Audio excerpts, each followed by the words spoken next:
The Resident Evil series was riding high after Resident Evil 4, with critical acclaim showering in from just about everybody who touched it.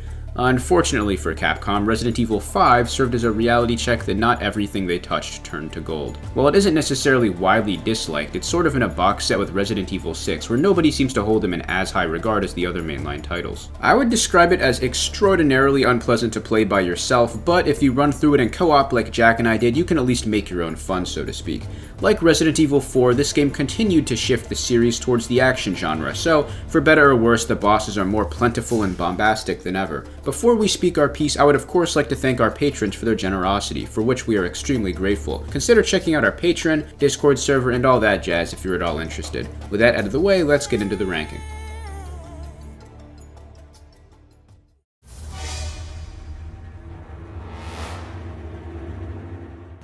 Evidence to this fight's existence, its apparent masochism was running rampant like a viral disease throughout Resident Evil 5's boot camp. Albert Wesker's second encounter at the end of Resident Evil 5 is incontestably one of the worst final boss fights ever. And this fight, in my opinion, is just a step below Mundus from Devil May Cry in regards to enjoyment. To even so much as come within eyesight of that pedestal of absolute crap design speaks volumes on its own, and to double down, at least Mundus had an easy escape thanks to Untouchables and Devil Stars. Wesker, on the other hand? Well, I'll get into it shortly. Resident Evil 5, as just a game, this from a recently new fan of the series born in 2004, comes off as one heavily reliant on fan nostalgia for its praises. I was not, in fact, massacring zombies in Central Africa as a kindergartner. If anything, I was barely making the cut at the pro level in Wii Sports Resort basketball, so compared to a lot of the fans of this game, I never had that core childhood experience of going through horror and hell with a friend online at a young age. And while I was able to play it with Alex, and had a blast doing so, I just did not think this game was as good as most made it out to be. There's a variety of reasons, namely inventory management as a result of item overload and heavily imbalanced difficulty scaling, but of Resident Evil 5's many flaws, Wesker was the worst hand dealt of any.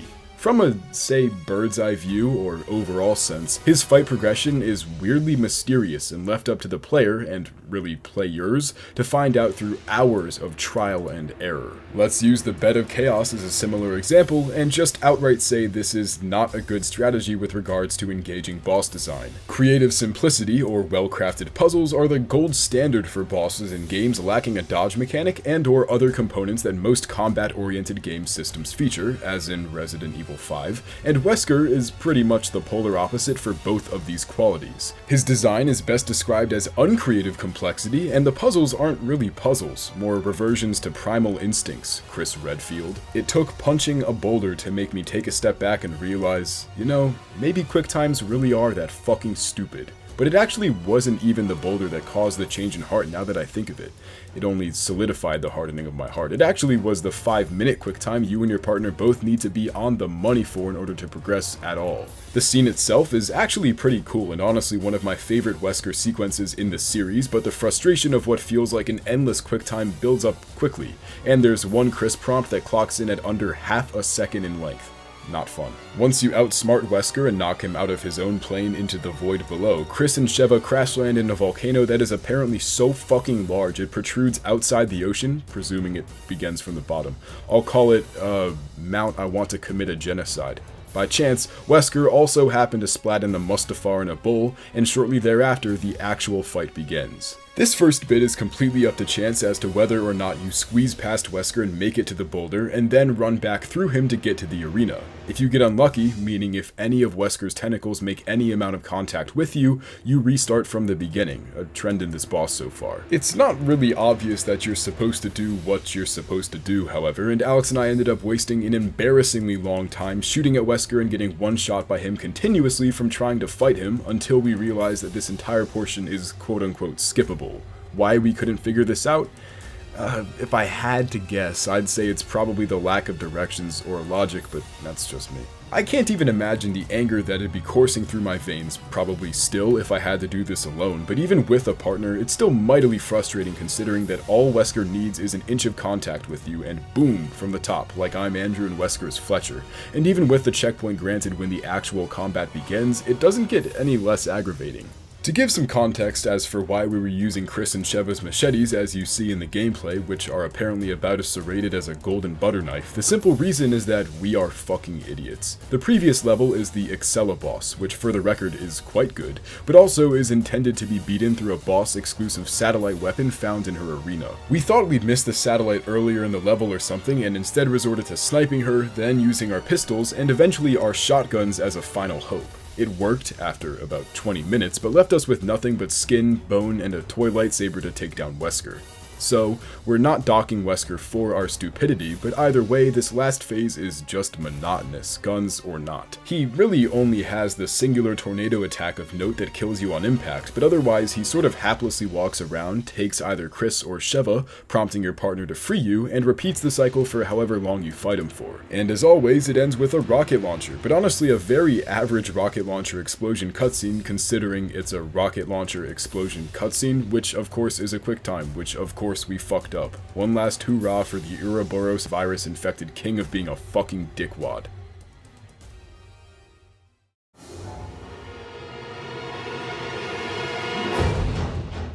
Dr. Salvador's African cousin may be similar in appearance and choice of weapon, but this encounter is vastly more distasteful for a number of reasons. For one, you actually do have to kill him to progress. There's no clock to run here, you're stuck in buttfuck alley until he croaks out his final breath. As well as that, the arena is just fucking horrible.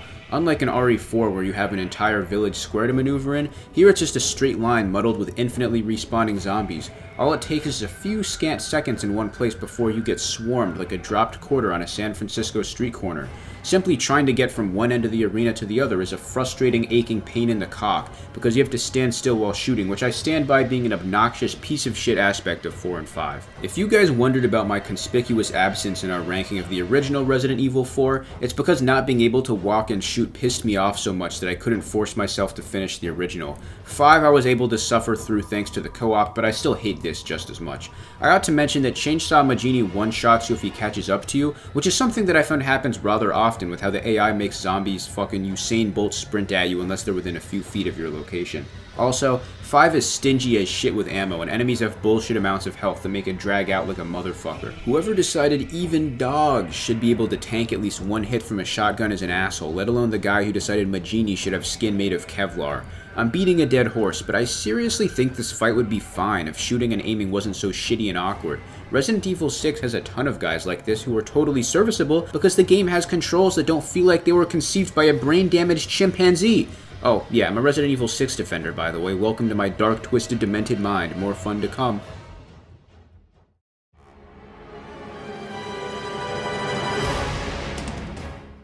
Is there anything more fun than talking about Albert Wesker? No! Usually after only one, sometimes 2 bosses in our videos, you're out of the worst and enter the realm of monotony. I'll use the zombie hole in Plants vs. Zombies here for an analogy. If the number 1 boss in this video is the garden and Wesker 2 is the Chinese zombies you see at the bottom, Wesker and Jill are maybe like 3 light swipes of your finger above Wesker. The context of this fight is that Jill is being mind-controlled by Wesker thanks to a cybernetic implant on her boobs, and you need to rip it off in order to free her. Even Wesker's like, come on man, he literally is making Chris grab Jill's boobs and he still doesn't catch on.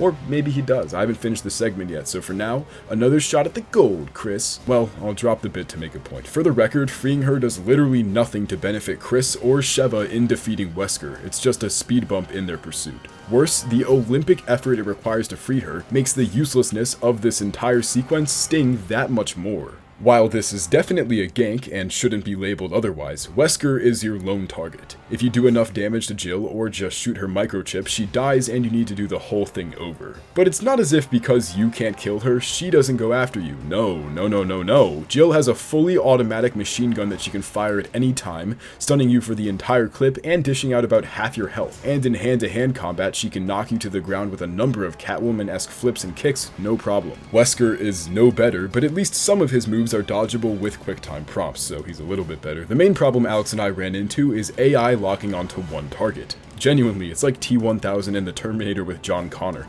Unfortunately for Alex, the target was him, and there was nothing he could do about it. Throughout the entire fight, Jill and Wesker would trap him in hallways on either side and knock him out. I'm telling you, I resuscitated Alex 25 to 30 times in this fight alone, and I'd say it was almost never his fault. As if the real-life accurate inventory already doesn't help with carrying proper healing items, the developers had the gall to put gold coins in nearly all of the vases in the arena, meaning we had to just rely on the little bit of health granted by resuscitation for the whole 9-minute entanglement. The most consistent way to damage Wesker is through prompted counterattacks and sniping him after attack animations. If you try to catch him outside of either scenario, he will dash through the bullet and retaliate with an Israel Adesanya kick to the head. Eventually, however, Wesker will not die, but calmly walk out of the room, leaving Chris to a threesome of dreams. Alex, take over.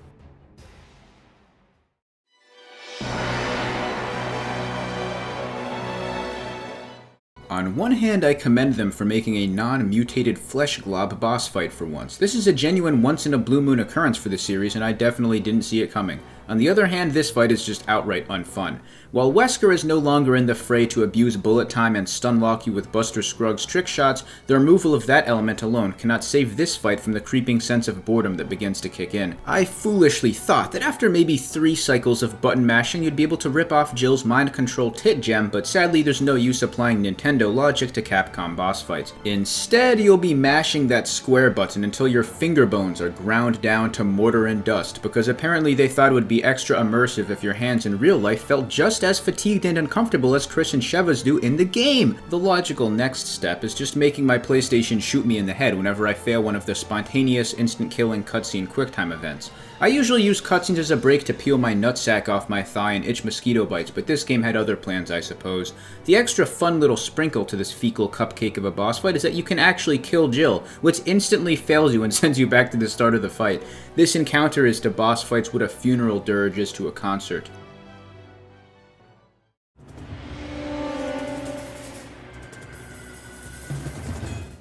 Wesker, Jill, Wesker and Jill, Jill and Wesker, they're all fucking miserable. Even the best of the Bad Batch is as fun as jamming your finger playing basketball, and I almost jammed my finger anyways from the obscene number of counterattacks and dodge prompts I needed to press to stay alive.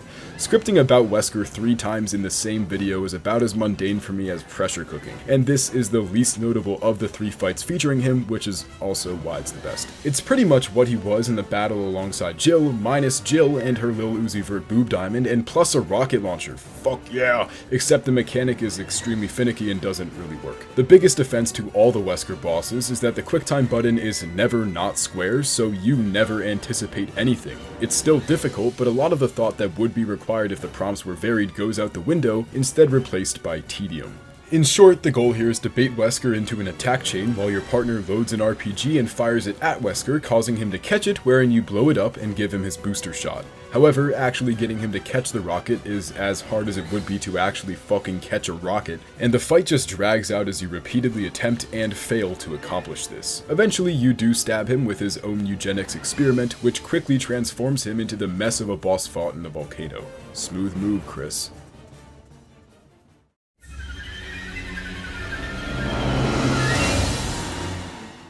And so at last we emerge from the dregs to competent playable boss fights. Resident Evil 5, for the most part, is at its best when it's introducing unique gimmicks to fights that elevate them beyond uninteresting bullet sponge grum-grum like Chainsaw Majini. It sounds weird to speak positively of gimmicks, but they really can be a genuine force for good depending on how they're applied. I think we're all just familiar with hearing it used to describe shitty control schemes for Wii games, and forgot it once meant something other than whatever Skyward Sword was. In this case, the gimmick is that rather than shooting the muck creature, you just have to lure him into a furnace, then promptly pull a lever to incinerate him. It's simple but satisfying, even if it doesn't kill him for some reason. Maybe he just went to a nice farm upstate to play with his bioweapon friends. That's what my folks told me would happen when my bioweapon got incinerated as a kid. One can only hope.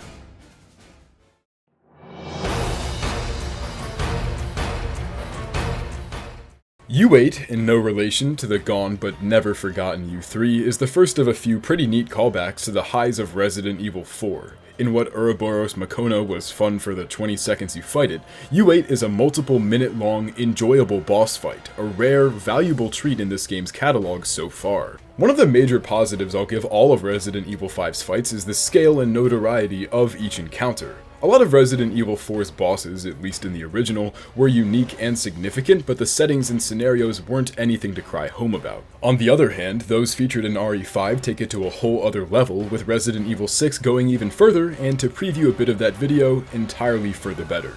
RE6 has the best boss catalog in the series, dead serious. Stab me in the heart and put my head on a pike. I actually really enjoyed Resident Evil 6. Check back in a few weeks for that video. It's a good game no matter what the redditors and shit say, and we both recommend it. U8, or Ultimate 8, is a crab-like base defense fought in the midst of Tricell's very own Camino, which in trademark Resident Evil fashion is a multiple thousand-foot laboratory completely underground. U8 falls to the middle of the ranking due to its straight-edge fight structure, with the creature falling under the limb weak spots you shoot to reveal its central weak point trope, a fairly uncreative design approach found in a great many of the series' fights. The arena is a circle with a pillar in the center, and during Phase 1, U8 is constantly rotating around it, forcing you to move in tandem. Phase 2 sees the creature latch onto the wall G4 style for like 3 seconds. He just jumps up there to shit out mosquitoes and then launches himself back down to repeat Phase 1 over again. Simplicity is fine, but relative to the fights ahead of this, U8 is just a bit too basic and repetitive for our tastes.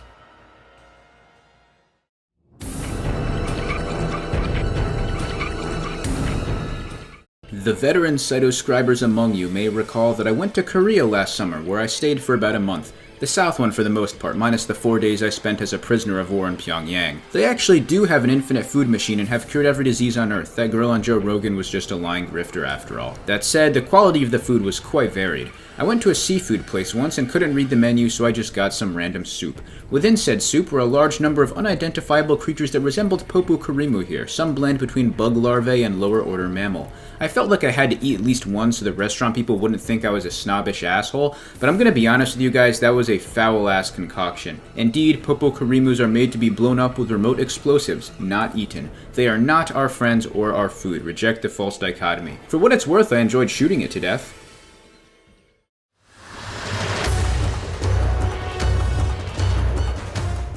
The best bosses tap into their respective game's strengths, maximizing the potential of the gameplay through a complete mastery of the combat's timing, fluidity, and mechanics. Is Resident Evil 5 a Souls or Devil May Cry game?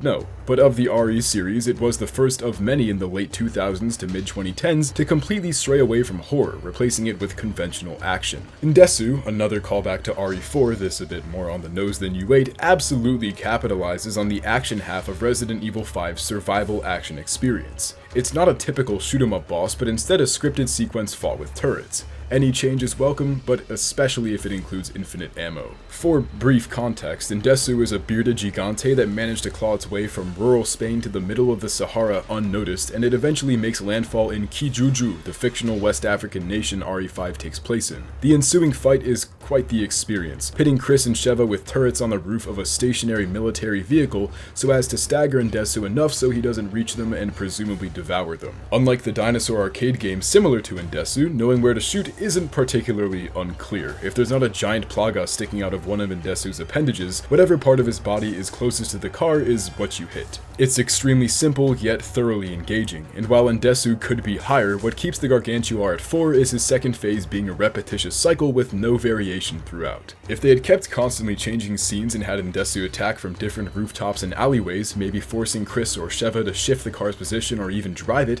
he could have been a top contender. But until the RE5 remake, Ndesu is just solid as is.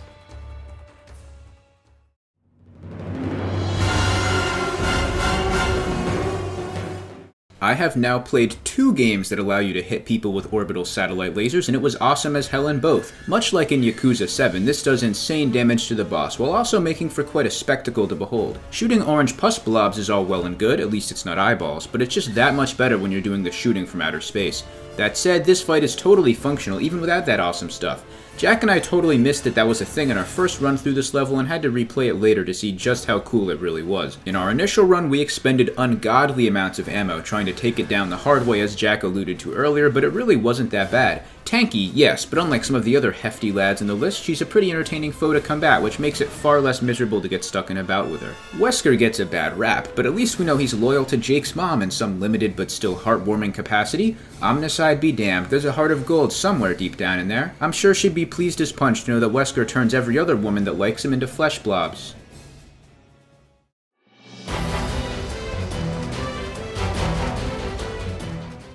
You've likely noticed that the entire list aside from the Wesker bosses put minimal strain on inventory and resource management. In short, they're creative and differ from the basic combat, forcing you to think outside the box in some cases, while just being straight up fun in others, such as in Desu and its turret-based partner in crime, Ricardo Irving. This scrawny Calvin Candy dress dude transforms into the Kraken thanks to the Johnson & Johnson Ouroboros virus, and thank fuck. This boss is awesome. Like in Desu, Irving is taken down through turrets, and not just machine turrets, but grenade turrets as well. In Phase 1, you shift from either side of the ship, depending on wherever Irving is, to chip away at him as he swims aside the aircraft carrier. He'll either be swimming out of the water fully, or put out a swarm of tentacles like Cala Maria. Phase 2 sees the dealer reappear in his birthday suit from the mouth of the creature, in a similar vein to the original Salazar. While the core gameplay structure between Ndesu and Irving is pretty much identical, Irving is noticeably better as a result of two changes. One, the scale, setting, and size of the creature, which allows for more targets and a more tactical approach as to how you beat him if you're playing with a partner. And two, dodge prompts. Weskers were bad because... why, Jack? The biggest offense to all the Wesker bosses is that the QuickTime button is never not square, so you never anticipate anything.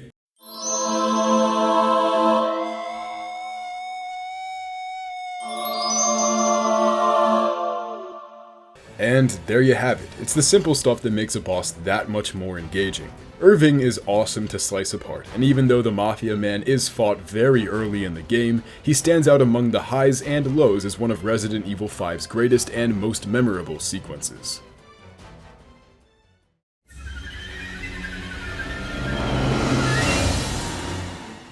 Uh-oh, there goes the farm hypothesis. Thankfully, this comeback is one for the ages. While he's still not a fan of fire, you are no longer by a conveniently present furnace, but rather in the bowels of one of the millions of underground research labs that exist in this universe for some reason. What they may be lacking in furnaces, though, they make up for in spades with flamethrowers, the natural scientific evolution of the furnace. If you ever wondered what it's like to be Kurt Russell's character in The Thing, this is the fight for you.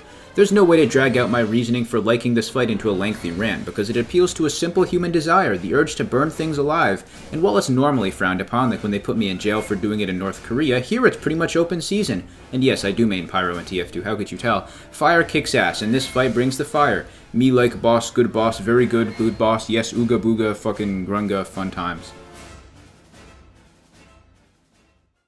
Thank you so much for watching, and we hope you enjoyed. Remember to like and subscribe if you haven't, and otherwise be sure to check in every Wednesday for new uploads. That's all for now. Deuces.